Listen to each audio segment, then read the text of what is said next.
gather round, either stand or feel free to shuffle chairs, however's more comfortable for you. But we're going to use this little space for a discussion, so feel free to come in and find your spots.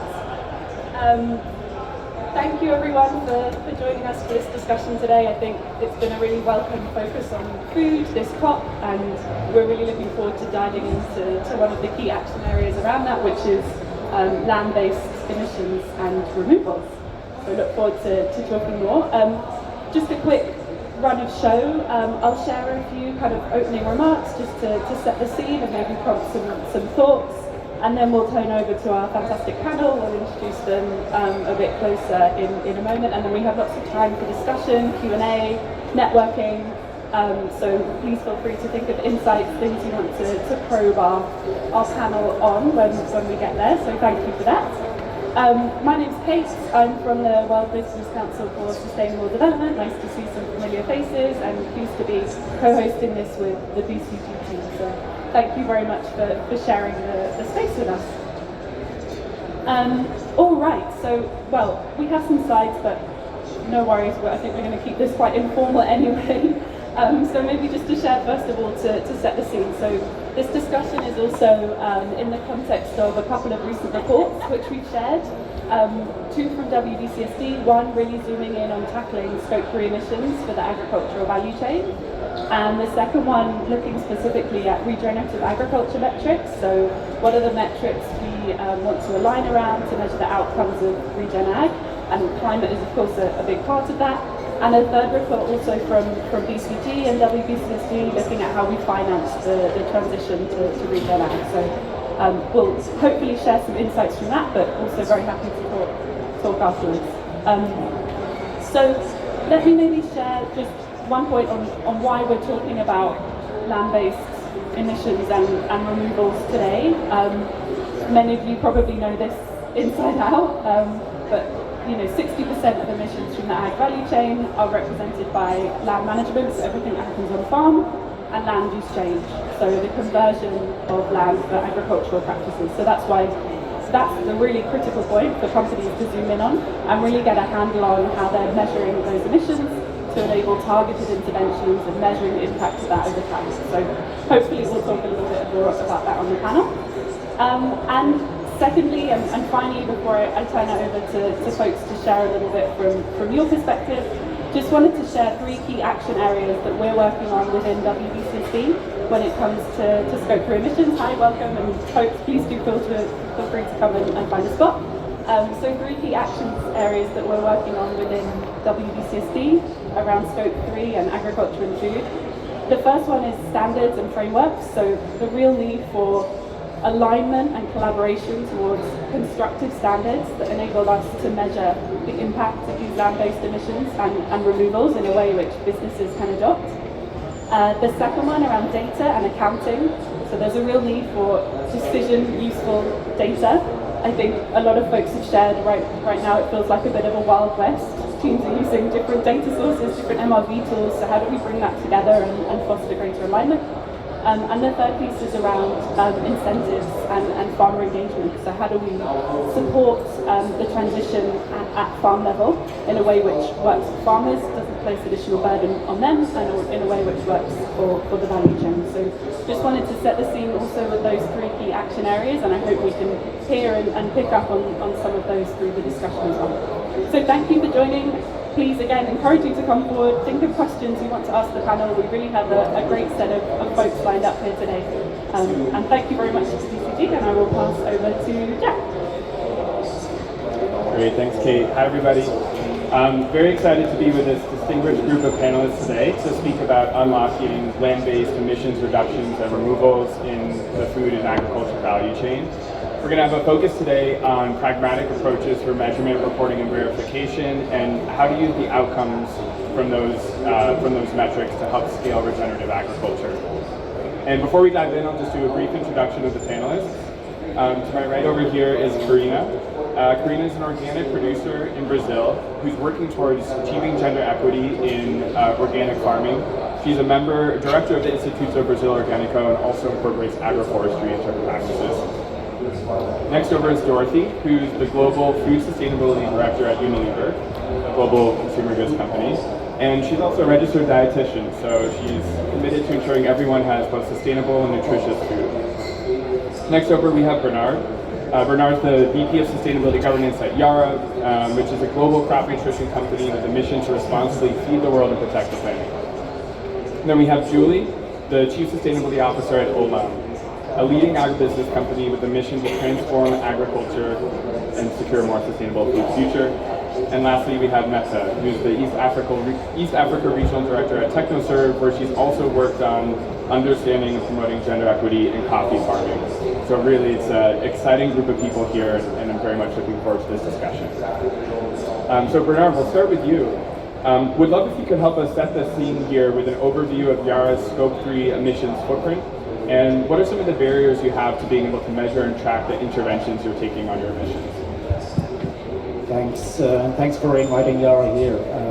When it comes to Yara and our Scope 3 emissions, the very clear hotspot is the downstream emissions, so emissions from the field when farmers are using our products.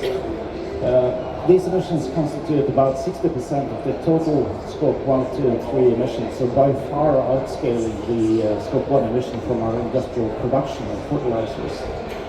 The tricky part about these emissions is that this is nitrous oxide emissions coming from the field, and they are originating from microbial processes in the soil, meaning they are incredibly hard to abate, practically being unavoidable. So we are working hard to identify how we can optimize those emissions. And obviously getting access to primary data is a large part of that challenge. Fantastic. Can you speak a bit about maybe some of the barriers to that access and what you're doing to try to secure it? Yeah, so for this part I'm focusing only on the nitrogen, so we obviously also need to talk about carbon, but let's stay focused on the nitrogen first. To oversimplify that, if I'm buying a pack of chewing gum in the store, I'm not going to dial up the chewing gum producer and tell them how I'm chewing the chewing gum. A bit similarly, farmers are not particularly incentivized to share their data backwards in the value chain to us who are delivering the products to them. Also, we have the problem of disaggregation of data. So we are producing at like 28 major production sites around the world, but the produce are of course being distributed to tens and tens of millions of farmers. So there's a huge amount of farms where we would need access to data to understand better how the products are being used in order to more accurately account for these emissions. Great, thank you. Dorothy, I'd like to turn to you next, and would love to hear if you're facing similar challenges from the downstream perspective, or if the situation is different for you. So we're very similar in that our ingredients are really the biggest emitter in our Scope 3 emissions. So when we look at our roadmap in relation to how to reduce our Scope 3 emissions, which of course is part of our strategy to get to net zero by 2039, we actually need to get to 40% of that by 2030 if we're going to come even close to meeting it. And in order to do that, we need to rely on completely, basically, removing carbon and reducing carbon from the way that we grow our ingredients, which is absolutely critical. And in order for us to get there, we need to have the data. We also need the technology to measure so that we can count that. So right now, we're in a pretty good shape when it comes to looking at the reductions, measuring the reductions, getting the data back for the reductions. We had some great results over the past couple of years that came out initially from our projects with our rice project in Arkansas with close to 50% reduction in greenhouse gas emissions. We were able to measure, report, and verify that externally. So that was really positive. Same thing goes for in southern Spain with our tomatoes, 37% reduction verified. Then when we go to Iowa, where we have our largest project with soybeans and corn together with PepsiCo and ADM. We've done a fabulous cover cropping project, really, really great, really showed huge improvements when it comes to soil health, but about 1% reduction when it comes to greenhouse gas emissions. If you work in a company like Unilever and you say your biggest lever to get to net zero is regenerative agriculture, and then you go back to say our most expensive, largest program for one of our largest products has an emission of reduction of 1%, what's the likelihood that they're going to continue to invest in? Very low. So we then go back to, do this, it's about resilience, it's about soil health, it's da-da-da-da-da-da-da, and they're like, great, so how are we going to commercialize that? Like, nice story, but like, who's going to know what we're talking about? So in those types of projects, we absolutely need to rely on the removals. And the removals are absolutely critical for us to get even close to 1.5 degrees. We all know that. So the challenges that a lot of us are facing, of course, are in relation to the science and research behind permanence. Can we at all rely on this? Like, can we actually count this in our strategy to get to net zero by 2039? How are we going to ever possibly align on the SBTI targets and the flag regulations that we have in order to really figure out, how do we count this? And even if we don't count it, do we still do it? And the answer is yes, of course. I think everybody here would say we need to continue to do it. These practices have been shown to absolutely remove carbon, but if we can't then go accounts toward our strategy and our roadmap, how are we going to justify it back to the business when we say that it's critical to do this for soil health, for the resilience of our ingredients? Over time, when push comes to shove, we need to be able to prove that this is actually working for nature and also for our strategies. So very similar challenges. Yara and Unilever have spoken many times together and are in many collaborations together. And I think the work that World Business Council for Sustainable Development is doing in relation to the Scope 3 strategy will hopefully help us work together to at least get some statements out there on how we collectively need to move forward. Fantastic, really insightful example there, and I think important point that these programs are more than just about carbon. There's more than just one-dimensional mitigation, but there's so many other impacts to take into account. Karina, would love to turn to you for the grower perspective on this. Before we dive into it, I'd just love to hear a bit about what you're doing with organic farming and agroforestry on your own farms. Okay, good morning everyone. So I'm an organic and agroforestry farmer in Brazil. I'm a different kind of farmer because I was not born in a family farmer, and I decided to become a farmer 10 years ago when I was studying economics, and I was looking around and I decided to do something. And so we had a place, a land of our farm family, and we started this job. When we arrived there, the soil was destroyed because they had conventional agriculture, and then we start to work with the soil and with the biodiversity. So in agroforestry systems, we work with principles because nature and forest have principles. And if I believe in a way to grow, it's nature, because nature do it by itself. So nature know how to grow everything. So we look how nature do, and we reproduce it in lines, because in lines it's more easy to work. I don't know. Yeah. Then we can look some picture of our farm. It's not easy to see because it's far from you, but actually we mix trees and vegetables together in the same time. So we work with a subsection of grow of food. So first we have the vegetables, and we can harvest that and sell it.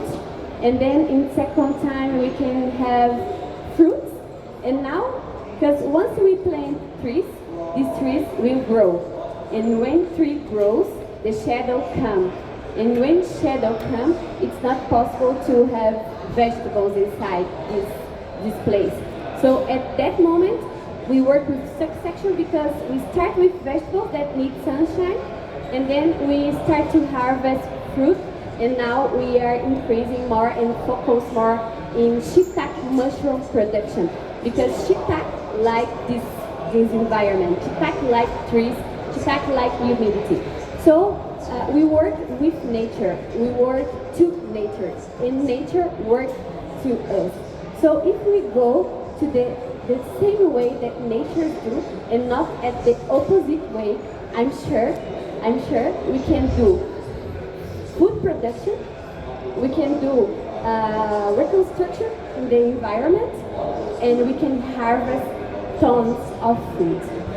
And we can help all the environment because it's a system. It's not only about one vegetable, one crop, one tree, or one animal. It's about system. We are inside the system like humans too. And agroforest, agroecology, and organic production is about people too. So we are inside this place. So we need to focus on people.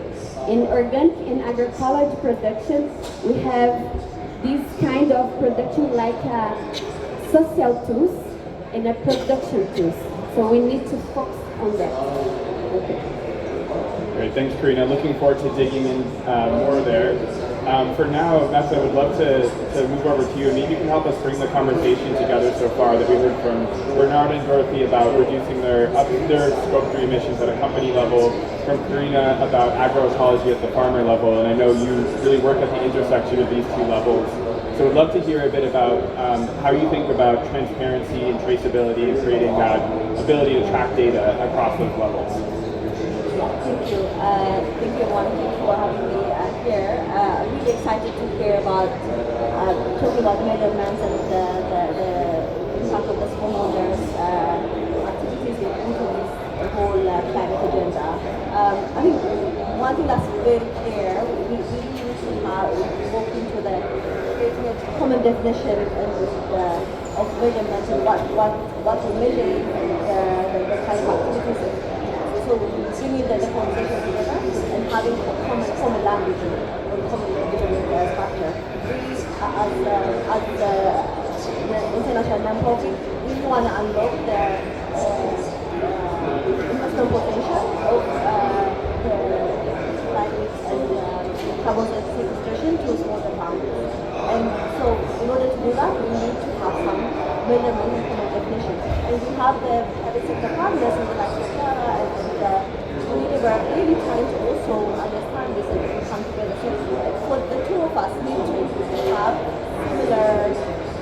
similar language, similar definitions in terms of the measurement. And also the communities that we're trying to address, they have different contexts. We currently work for a large focus company in trying to understand their carbon footprint in Ethiopia and Brazil. And there's no way we can have, unless we have really like that contextual picture in mind, we cannot have the same, we cannot talk the same language. So we really want to bring this together. So another thing that I want to say is, in this space, we cannot be silos. We all have to come together and really do this together. Because doing these silos, you can only be addressing one value chain, one country at a time. And if you really want to bring this transformational change to the whole system, to the whole agriculture, that silo has to stop and we all have to come together. I think the good news is there are movements tools evolving. The farm tools has helped us to have some common definition for all of us, and others also. And I think what we need, the next step is to really like bring in the data from the 600 plus million smallholder farmers and really bring the data and make that tool really relevant to everybody. I think that's our next job.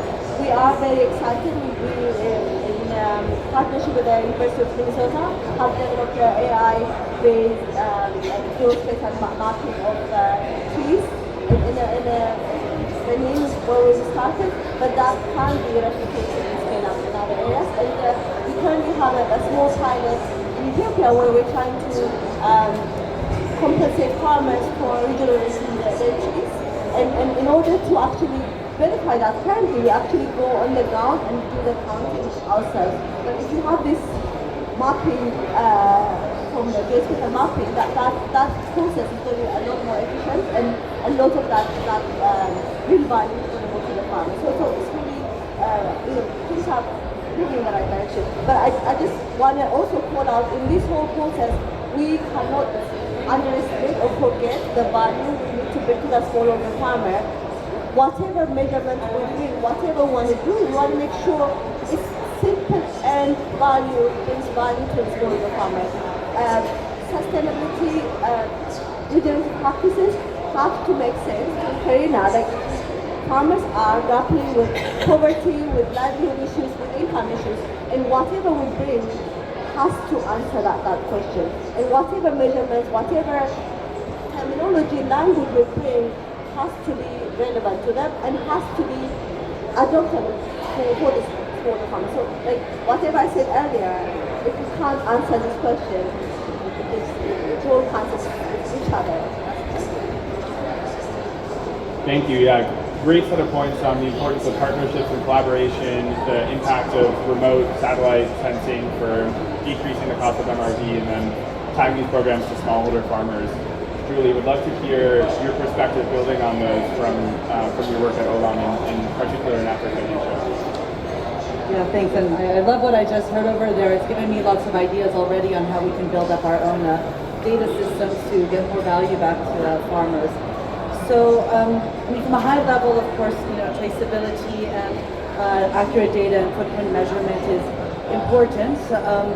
And we need that traceability. We need to know where the farmers are.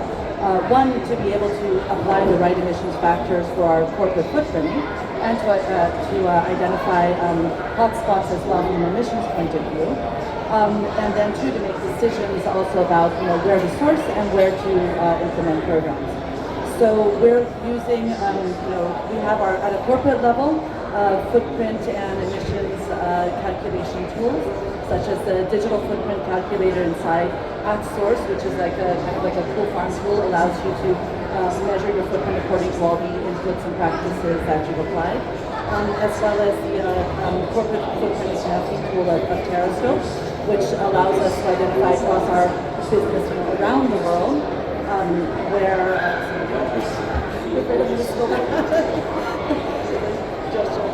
so the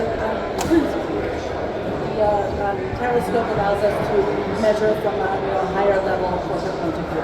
Now, getting down onto the ground, we have our field staff. So we work with about 500,000 smallholder farmers, mainly across Africa and Asia. Rice farmers, cotton farmers, sesame and wheat farmers, and we have programs with them.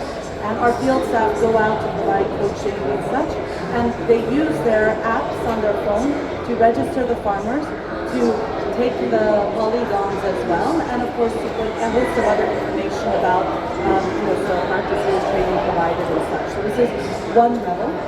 We take these polygons and we also do combine it with like other geospatial layers, such as layers that look at soil organic carbon, NDVI, which is an indicator of plant health, soil moisture, deforestation and such.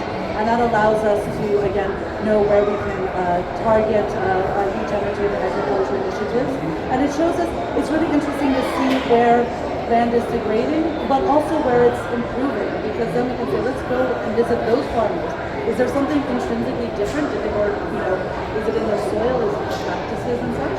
So from like this global maps, we're able to hone in on specific places and say, this is a great one, great practice to replicate, and here's another area where we need to focus. Okay, thanks. Yeah, a helpful example, and I like often we use kind of secondary data thinking about regen ag, but every farm is different, and moving towards that primary data where you can see which farms might already be actually using regenerative practices can be really helpful. Karina, I would love to turn back to you. You're an advocate for the connection between regenerative agriculture and female empowerment. Would love to hear if you have any asks or perspectives for the group of people here on how to work with women farmers. So actually, our definition about the way we grow food, we prefer to call it agroecology than regenerative, because agroecology is more about environment, and it's more about all the people that are inside this, so consumers, farmers, lands, animals, insects. water. So I think to me it's a best definition for my work, for what I do. And it's about that because agroecology looks for the family too. So we had lots of problems, for example, when we going to visit a farm, and we arrive there to know their work. The people that come to welcome you is the man, and the women are where? At the kitchen, back. They don't appear. So for us, we don't believe in this way to grow food. We don't consider it that food are organic. Because once I have like a strawberry that have a regenerative certificate or an organic certificate, but the woman or the family or everyone have some problem, some kind of violence, we as agriculture in our PGS network that calls Ecovida PGS network, we don't consider it that as organic, as agroecology, because we believe that the food we are harvesting that land, we need to focus not only about the food, we need to focus about everything that is around that. So our work with females, with women, is to have more women together, to give their voice, to give their space. They have lots of to share. They have lots of knowledge, and in most of cases, the woman that do the first step to transition. I see it a lot, you know. Lots of conventional farm, they are used to use pesticides, and they are okay in the marketing, harvesting, everything's alright. And the woman start to do the transition. And the men, they don't support, they watch. They watch, and when women start to have money and start to have a good place in the market, at the association, at the cooperative, and the men go and do the transition too. So I believe in this powerful of woman voice because I see lots of first steps that come from women. I believe in the men too, okay? I'm not talking about the women do that and the men don't do that. It's not about that. But I see lots of experience that it's about the first step made by women. Fantastic. Yeah, great to hear that perspective. And Meth, I'd love to tie that to your work. I know you've worked a lot with women as well in coffee in Africa. So it would be great to hear your perspective on how do you think about the outcomes from that work, and how do you communicate that? Does that attract more investment? Yeah, thank you for that. I think just to echo Karina, in talking about our coffee work, for example, in Ethiopia, one of the biggest practice that we actually teach and advocate for is rejuvenation of coffee trees. So cutting a coffee tree is actually a very painful exercise for most farmers. And where we see the largest adoption is actually either when the husband and wife work really close together, or if the farm is owned by a woman, we see a lot more adoption of that practice. So just to support you there. Yeah, so we work with thousands of coffee farmers in the region in South Africa.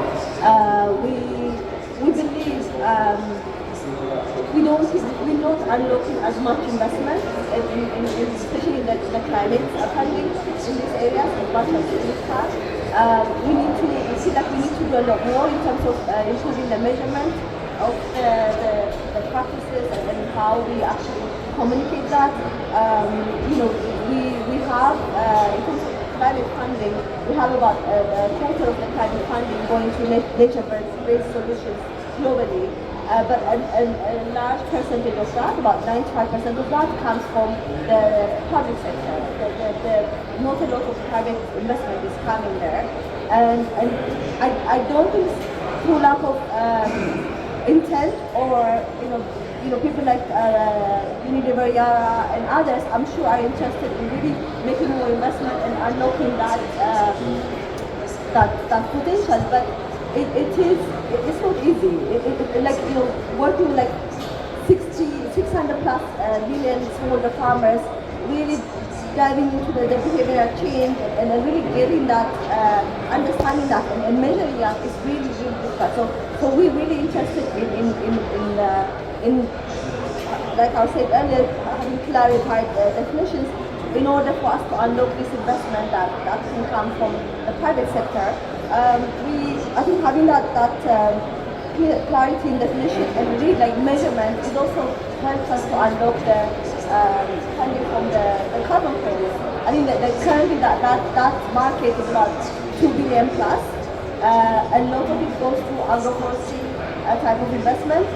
Smallholder farmers do plant trees. They are at the core of that, but they're not the ones getting that funding, that investment.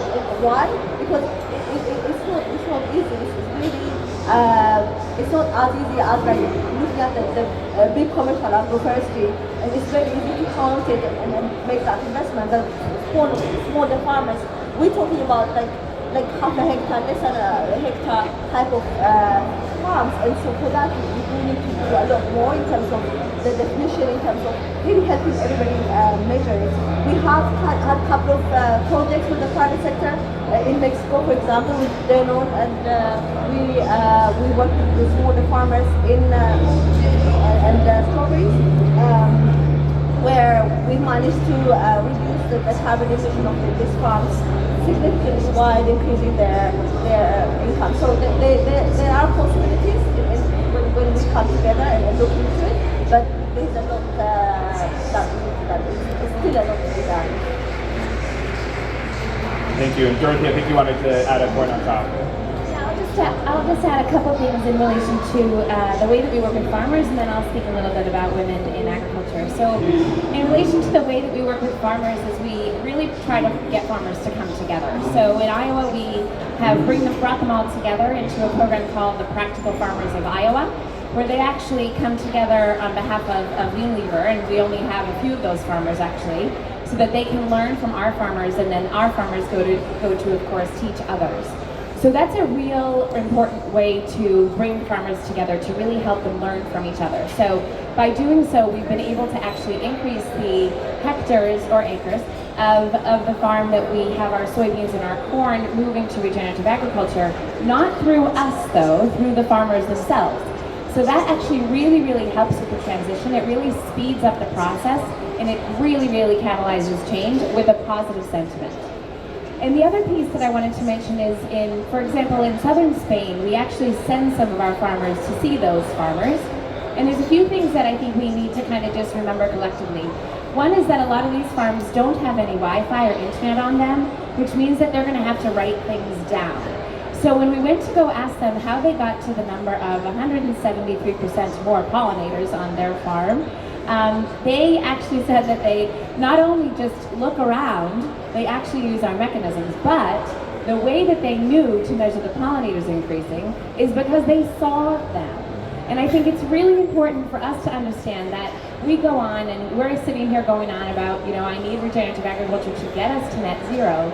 These farmers couldn't be more excited that a certain bird flew over the farm when I went to visit them. I don't know if they trained the bird to do so, but when they did, they said, "See, Dorothy, this is an indicator of biodiversity."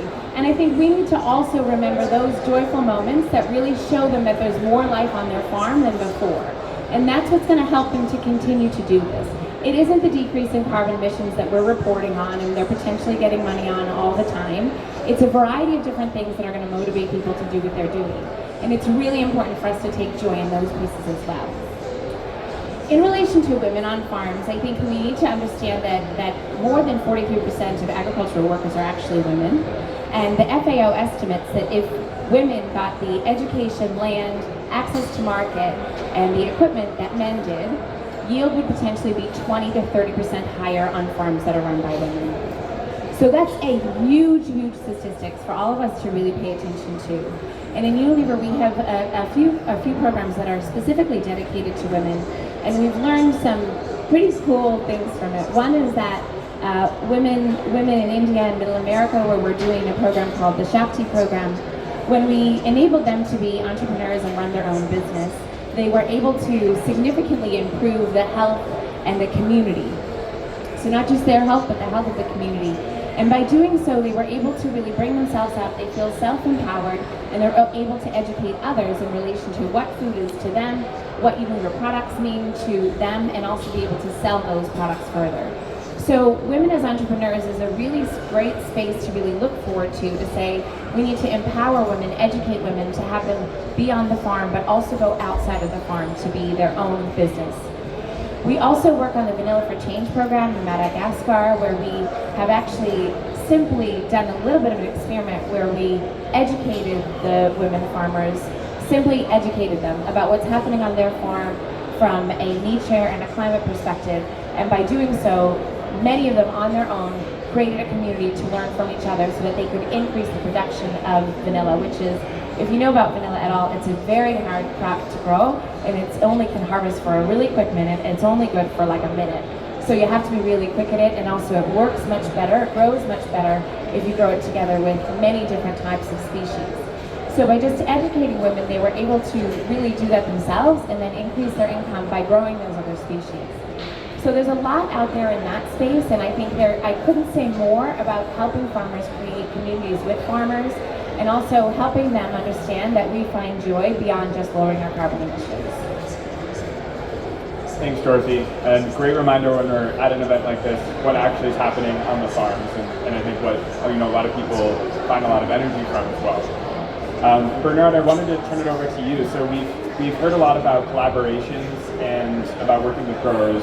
We'd love to hear from your perspective with Yara, what are some of the important collaborations in this space that you have? Thanks, and I just love the flow of this panel, because now I also get to say just a couple of words about women in agriculture. We recognized that we were having higher turnover rates amongst female agronomists, so we set in place a Women in Agriculture program to understand and address this, and to make sure that we remain an attractive employer for female agronomists, because we can't be successful if we are only attractive to half the talent pool. But when you go down to the farm again and emissions from farming, we recognize that if you want to grow nutritious food, you need to do that on healthy soils. So we have really focused our strategy to also embrace regenerative agriculture as a solution for the future. I'd say it's still early days, but we are embracing this as a topic and learning by the month. We have set in place a couple of specific initiatives to make this happen. One is signing up commercial farmers, first of all in the US and Brazil, to start using regenerative agricultural practices to generate carbon credits, meaning that we connect the farmers to climate finance to help pay for the farm transition. So this is doable for a commercial scale farm, but we obviously want this to be happening also for smallholder farmers. So we have invested into a startup company who is automating the calculation of soil organic content on the basis of AI and satellite images. So we have a project in place now where we have done soil sampling across the landscape in Kenya, so that we can calibrate this startup company's model on the basis of the soil health in this particular region of Kenya. And this project is now being opened up for consultation and approval through Vera, so that the smallholder farmers in this part of Kenya can also benefit from climate finance and changing their farm management practices towards regenerative farming, meaning that they will use organic fertilizers, they will do mulching cover crops, they will sequester more carbon into their soils, also making them more resilient for the future. So these are a couple of examples of how we are working to connect with the farmers and establish regenerative agricultural practices. But we also have this, so how can we scale up and aggregate data? And it's wonderful to be sitting here in between Unilever and Oland, because I mentioned the challenge of disaggregation of data. We are sending our products to tens and tens of millions of farmers. following the data across so many farmers is obviously a huge headache.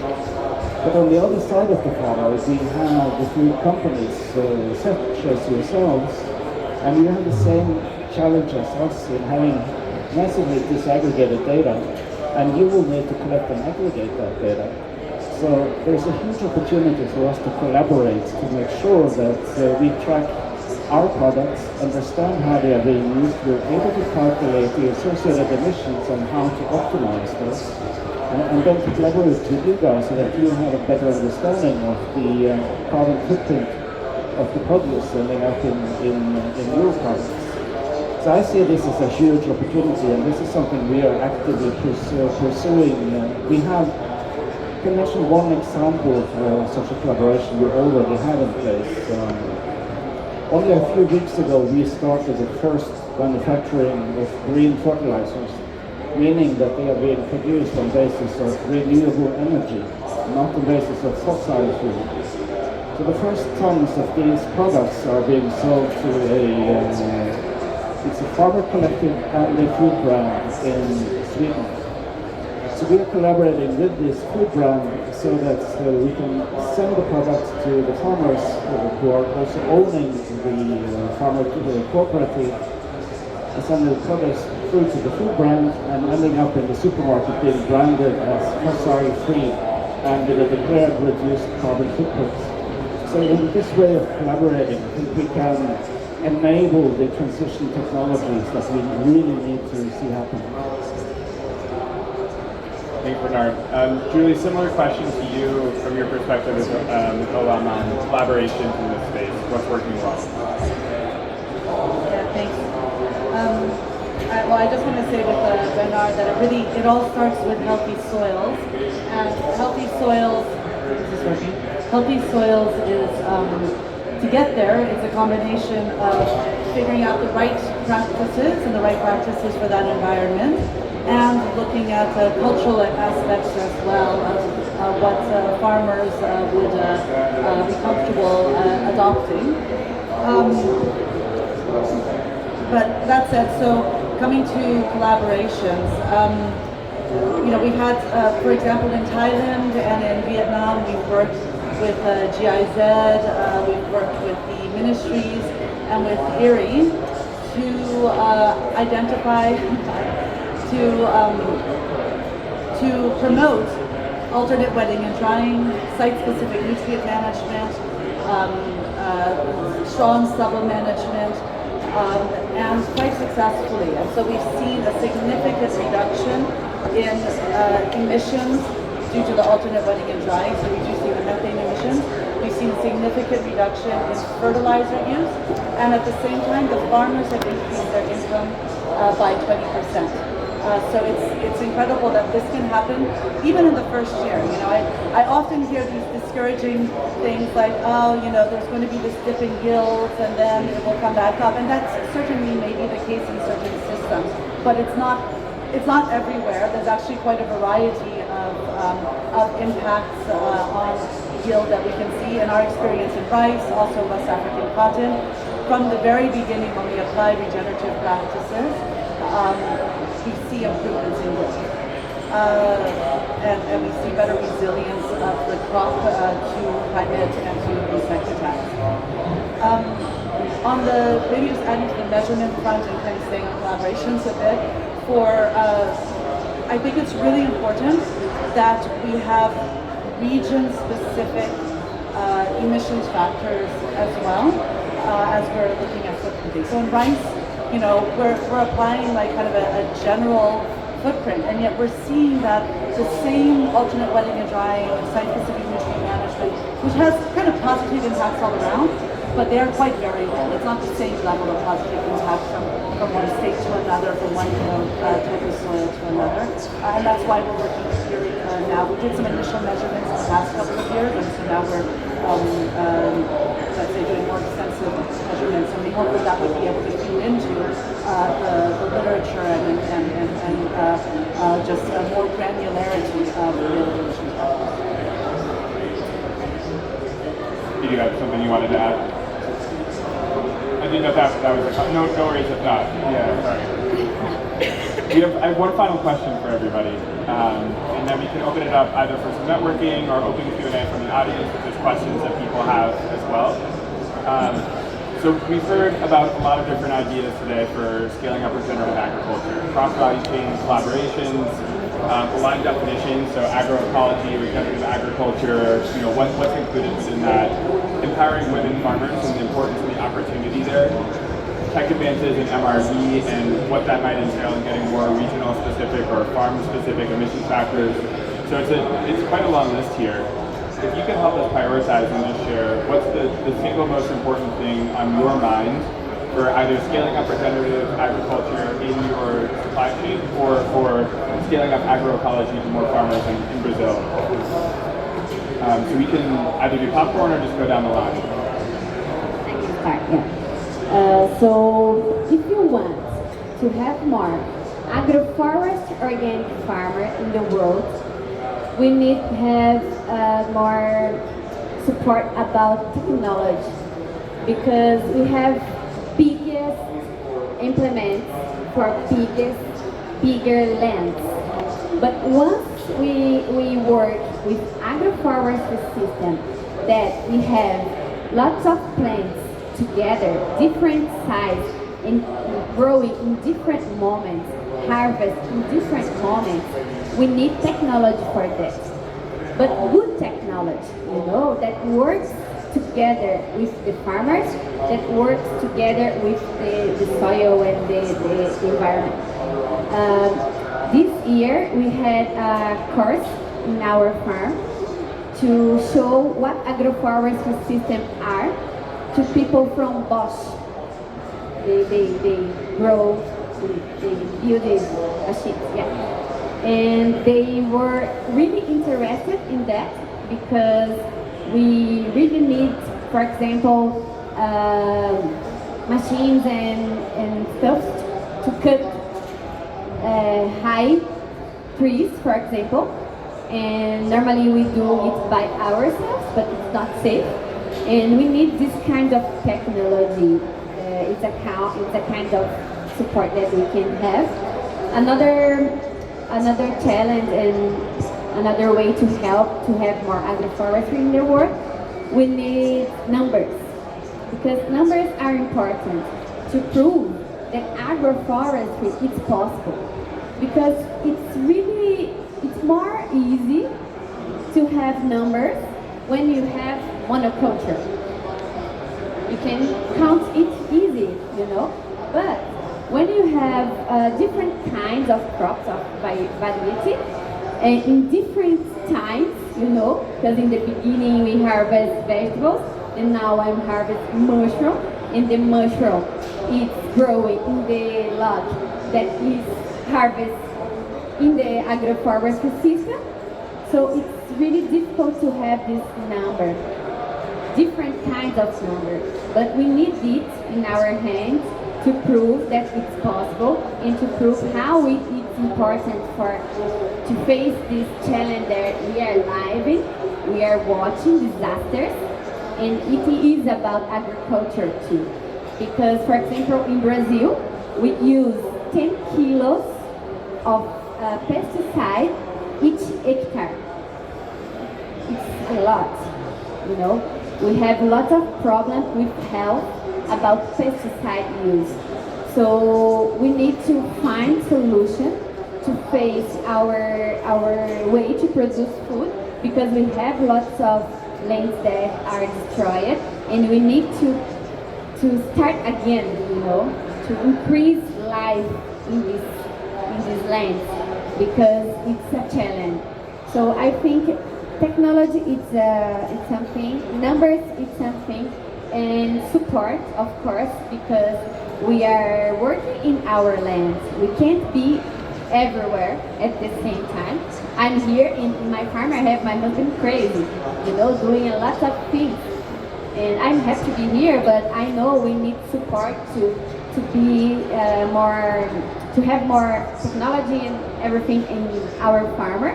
But to be here, for example, to give more space and voice for the farmers in the place that are important for decisions. So support is a way to have more agri-farmers and organic systems in the world. Thank you. I think you covered it all, so well done, and I love to hear from you, so thank you for all of that. A couple things from my side. I think one thing is that we got to get going. So I think, you know, the time for pilots is absolutely over. We have to get moving, even if we can't count removals, even if we can't count this, that, or the other thing, even if we're not aligned on how we measure and report. We got to get going. We know that there are certain practices and principles that will lead to better soil health, more biodiversity, lower carbon footprint, and we know we need to do that. So I think that's one thing. I think we got to get going. I don't need to sit around and talk to you for an hour about a definition. We got to get moving. We got to get these principles and practices in the ground. So that's the first thing.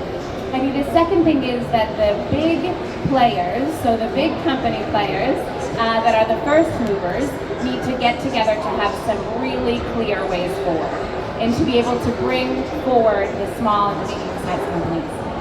And with that, I'm very happy to tell you that if you don't know, earlier this week, there was an announcement around the COP28 action agenda on regenerative landscapes, where more than 25 companies have decided that they're going to work together from a landscape approach, which is actually the way that we need to implement regenerative practices, on more than 160 million hectares, with more than 400 million, this is hard now, more than 400 million farmers, with an investment of more than 2.1 billion, which will lead to co-investment as we go forward.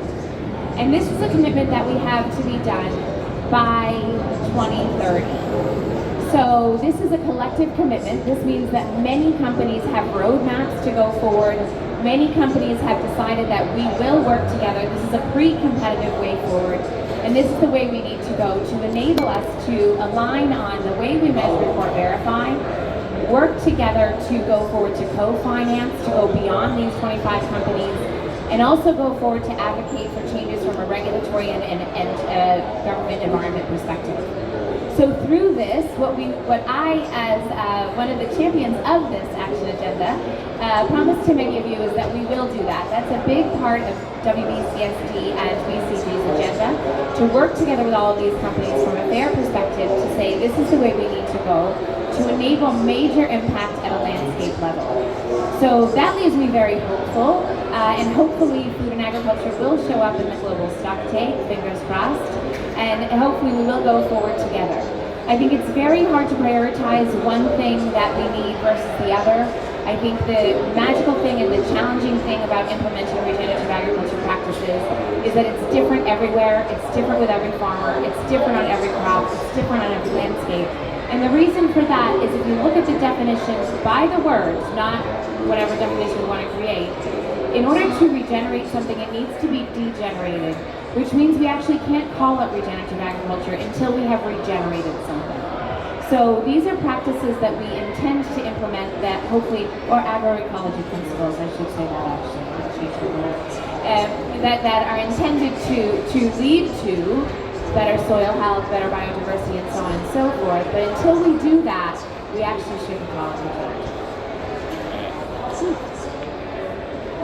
I think the action agenda, which Olin has also joined, I think it's a really great example of the sector collaboration that you're talking about, and I love it that we're on kind of different parts of the value chain, and that's what we need to actually drive the regenerative practices and uptake, at all levels. So I also can second that. On the question of one thing on my mind, that one of them was, how do we, get those demand signals and ensure that everybody is pulling towards regenerative agriculture, from financing to the retailers and brands, ourselves as traders and supporters to farmers, and then of course, most importantly, enabling this for the farmers themselves.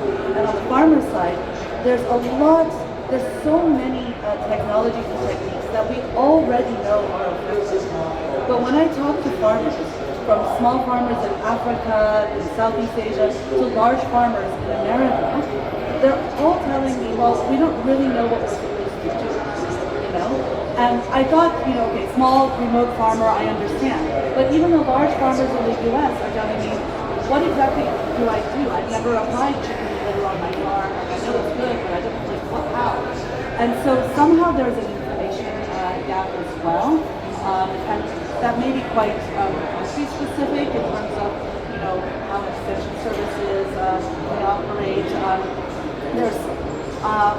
There's also a number of I would say at the level of several countries, the research that I see being done in the countries by state national research organizations hasn't quite caught up with the regenerative ideas. So they're testing varieties, they're testing under different situations, but they're not testing farm systems like what Karina's putting into place. And I think, so the last piece I would add, I know you asked for one, the last one is more investment in research in farming systems. Thank you. I want to echo all of that, especially your point, like this type of action, whatever it is, like we at least know one or two things that we need to do, so we just need more action. But I think that point about farmers not stay what they're supposed to do is very, that's what we see. So the support, the technical support to farmers is paramount.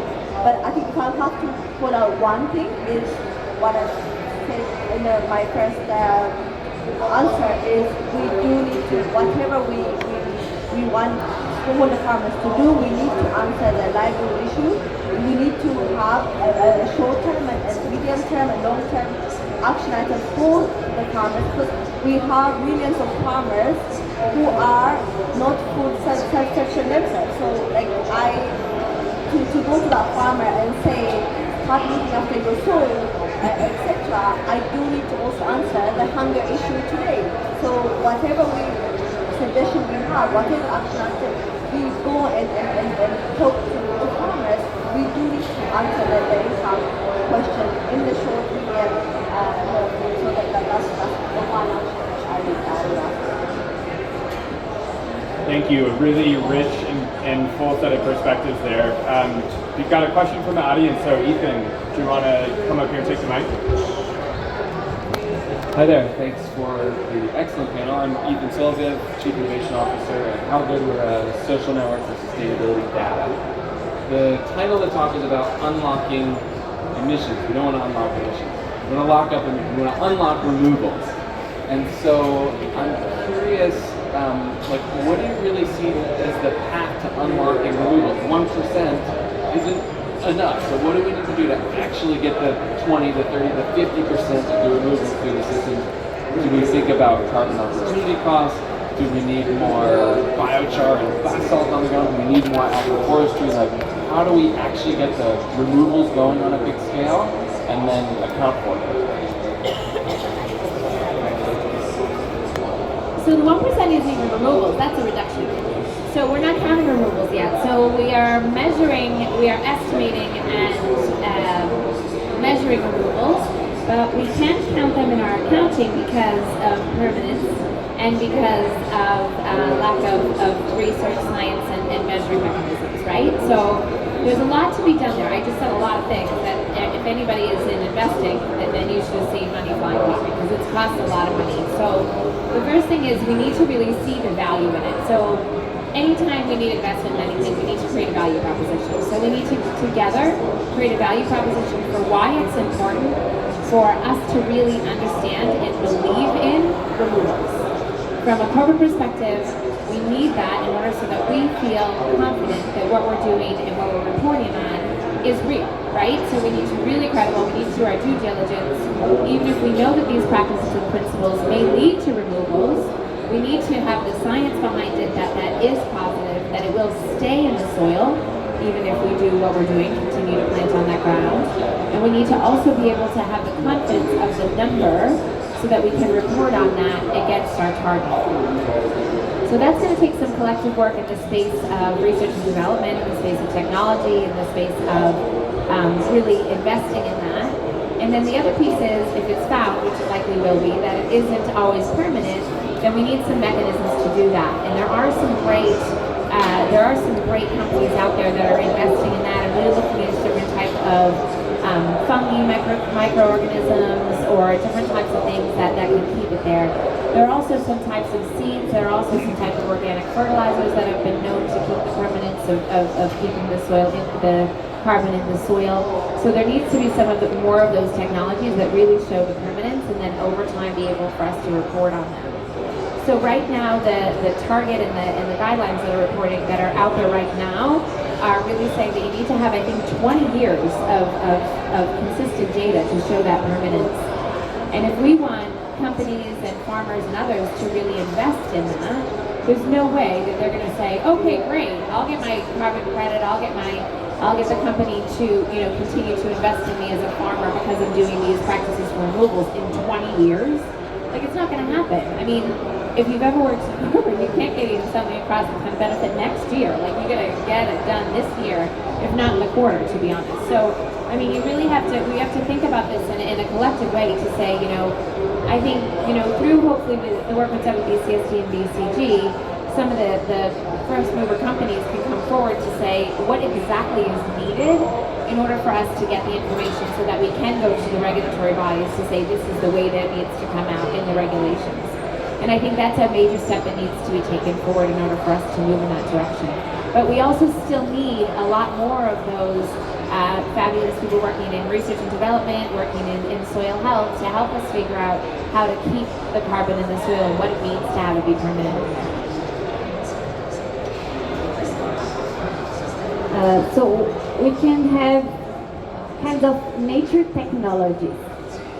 If we have the soil covered, because when soil is exposed, it emits lots of carbon.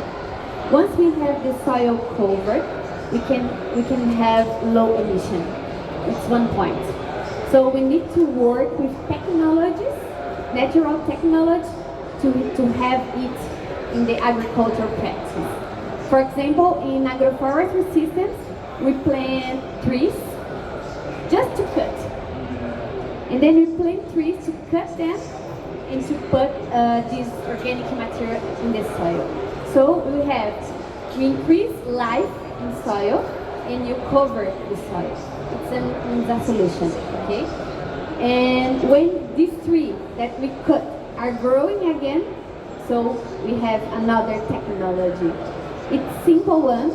Maybe we have a challenge to have it in biggest lands, but I'm sure because in agroforestry system, when we are in small lands, we can have more biodiversity and more different kinds of plants.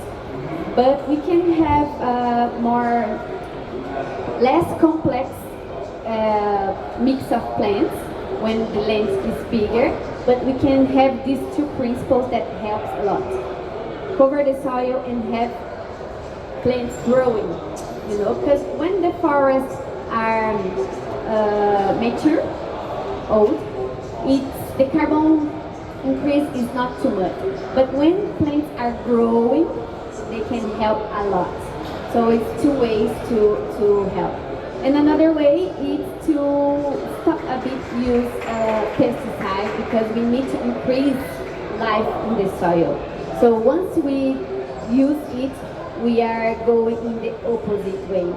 So in these two technologies that I say, like soil covered and plants growing, we can see it inside the forest. Because sometimes we think the forests are stopped, but no. Lots of times, I can't say it in numbers, but I can send to you later. I have this research. Lots of times, big trees go down. And when it happens, lots of other plants that are in the soil grow. So this mechanism the forest do by itself helps a lot. We need species, plants growing and the soil covered. And when you go inside a forest that know exactly what the forests are doing, we always gonna see the soil covered. Always, always. So it is a mechanism that nature do. We don't need to, we need to facilitate that, but we don't need to learn again. We all need to back to the nature and look what nature are doing. And then we can find better solutions, better principles, and better practice to help us as humans, because we are not, we didn't grow inside the forest, so we don't know exactly what we do, like the indigenous people. But we can find solutions observing what nature do by itself. It's a way. Thanks, Karina, and really fun on this panel to have such a range of perspectives from the grower, companies, upstream and downstream. We have, so I think maybe two final questions in the audience, so I'd like to go first. Thank you so much. My name is Emily Mowbray. I'm at the World Wildlife Fund. And so Julie, you had talked about some of the heterogeneity you're seeing in responses and what is needed also, across different farms. And then Dorothy really also appreciated your comments on the landscape approach and thinking at a larger scale. And so just really want to ask how you're thinking about the kind of difference between some of these top performers who are already pushing the envelope of what's possible and maybe some of these farms that are really struggling, perhaps because of access to resources or because they're really not using the best practices in terms of where to target action, incentives, inclusion or exclusion from your supply chains over time to reach these types of goals that we need to get to collectively. Yeah, I mean, this can be a really challenging question. We've looked at segmenting our farmers because for regenerative practices, for adoption of good practices in general, you can look at your farmers from the point of view of their access to resources, so how much land and labor and such they have from high to low, and then let's say their spirit of entrepreneurship. And when you put them in these four categories, you're going to have your lots of resources farmers that have low, entrepreneurship. These tend to be older farmers who, they're kind of happy to continue doing what they're doing. They're not going to be the early adopters. You've got your ones who are very entrepreneurial, got lots of resources. They will be early adopters, and they don't need a lot of help. They just need a little idea, and they'll do it on their own. Then we've got the ones on the other side. For example, those with low resources, low entrepreneurship, and those with high entrepreneurship but low resources. So the high entrepreneurship, low resources ones, these can be youth who maybe don't really have access to land or not much. And these we do sometimes put them together in cooperatives.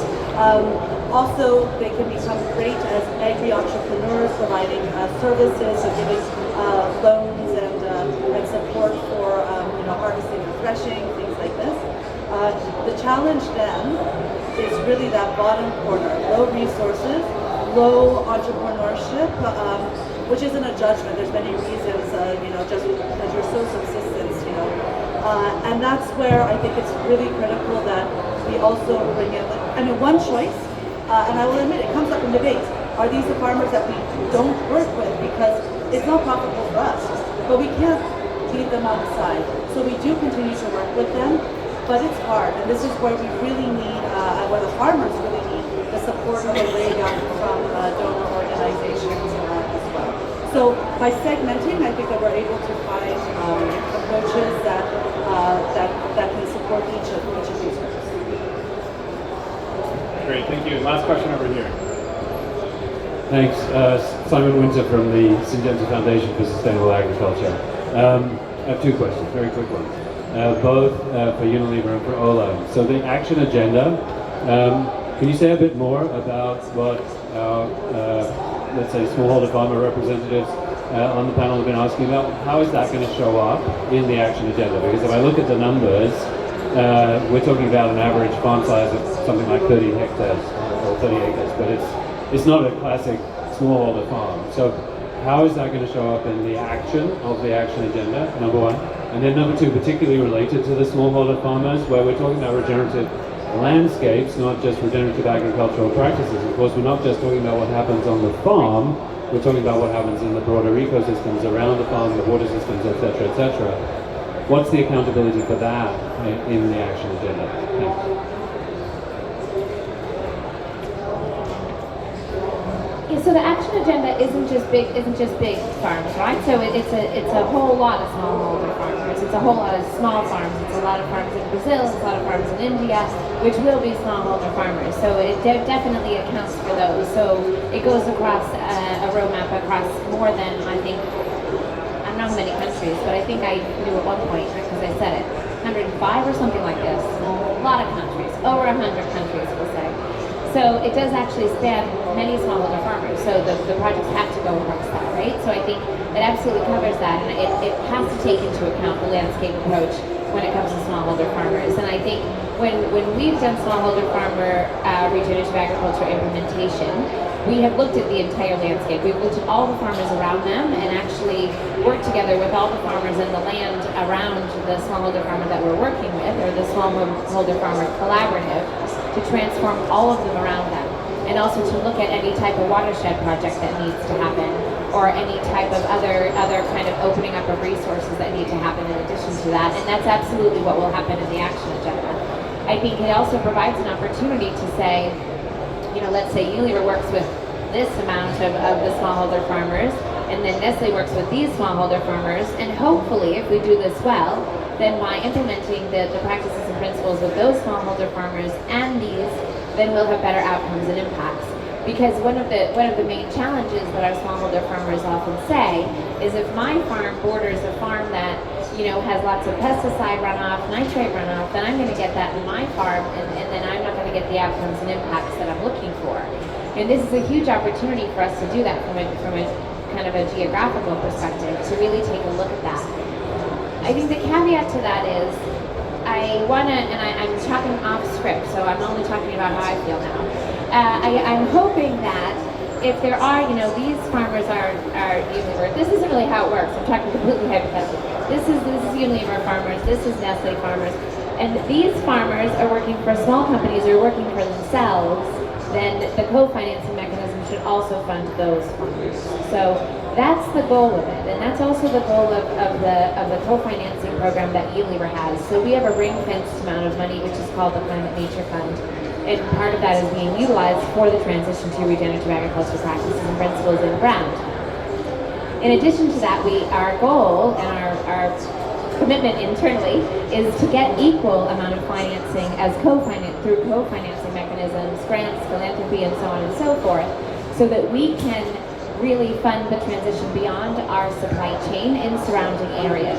And that's what I'm hoping also goes forward when we look at the landscapes action initiative, action agenda, when we say, you know, we have that 2.1 billion committed by those 25 companies, but that co-financing mechanism has to go beyond that. That's what I'm hoping for. And I got a thumbs up from Shalini, so I think I'm okay.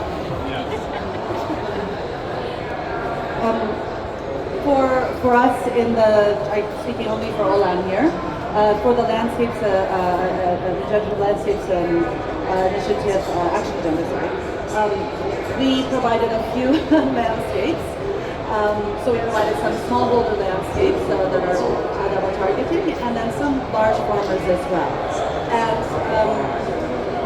so the commitment shows up in both places, but probably the way that we expect to interact with other actors in the ecosystem in those landscapes is going to be different, you know. So for the smallholders, you know, we would be hoping for perhaps different types of financing mechanisms that we would get connected to, different types of, you know, companies as well that might work alongside us. For example, as we're promoting, you know, we have cash crops, we also want to promote holistic farming, obviously as part of regenerative agriculture, but we're not off-takers of, say, the fruits and veg and such. So we would see that sort of collaboration happening on the smallholder side. On the large farmers, you know, we're not providing the same level of direct support, extension work and such, and they ought to have access to that in different means. The challenge there is more the access to the financing mechanisms, perhaps also the carbon credits and such, and how can we incentivize it. So we think that in addition to the multi-company model that Dorothy's describing in the landscape, that this would help connect large farmers to the financing mechanisms. Yeah, but I think it underlies the point that transitioning a landscape to regenerative practices will look different in every different landscape, and the goal of the action agenda is to create that connection between companies, to create that central repository of where these programs are taking place so we can understand those landscapes and then start to build the right partnerships, the right financing stack, and work with farmers. So with that being said, I would love to thank the panelists up here today for a fantastic discussion. Thank you all for attending, and feel free to stick around for a few minutes to meet the panelists or to network with each other. Thanks a lot.